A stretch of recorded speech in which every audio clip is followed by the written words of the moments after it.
Hello guys, welcome back to my YouTube channel. আমার নাম অভিজিৎ। তো আমি আজ থেকে আমার নতুন ব্লগ স্টার্ট করছি। আমাদের চ্যানেলের নাম Abhijit blogs. Facebook, Instagram, YouTube তিন জায়গায় চ্যানেল আছে। তো আজকে আমরা এসেছি রতনপুর কালী মন্দির, যেটা রতনপুর কাপসির কাছাকাছি অবস্থিত। রতনপুর কাপসির কাছাকাছি। জানতে ইচ্ছে করে মাগো, জানতে ইচ্ছে করে। এই মন্দিরটা কত বছর আগে? এই মন্দিরটা হয়ে গেল 1370 সালে। 1370 সালে হয়েছে মন্দিরটা। মানে অনেকদিন আগে। অনেকদিন পুরাতন মন্দির এখানে পুরাতন মন্দির।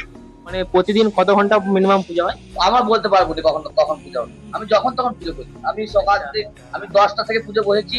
10টার সময় গাড়ি এসে পুজো করেছি। আবার অনেক যাত্রী আসছে, পুজো করে ছেড়ে দিচ্ছি। এবার আমি পুজো করতে 12টায় বসেছি। এখনো পুজো চলছে, এখনো পুজো চলবে।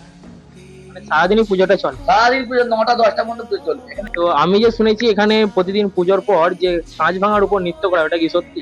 কাঁচ ভাঙার উপর নৃত্য করা হয়, তখন কাঁচ ভাঙার উপর নৃত্য করে মায়ের বুকে পুজো চলেছে 2-2.5 বছর আগে পর্যন্ত। যেদিন মারা যায় তার 3 দিন আগে পর্যন্ত নৃত্য করে পুজো হয়েছে। পৌষ মাসের সংক্রান্তি ছিল, সেদিন মারা গেলেন। তারপর থেকে আমি পুজোর সময় পুজো আগে থেকেই করছি। আমি 25 বছর পুজো করছি, 27 বছর পুজো করছি।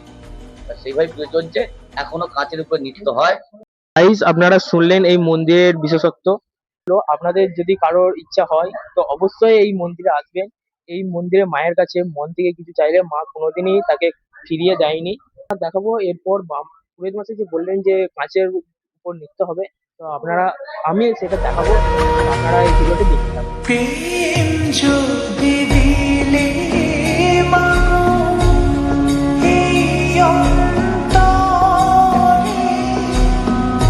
ক্রোধ কেন দিলে আবার তাহারি ভেতরে? প্রেম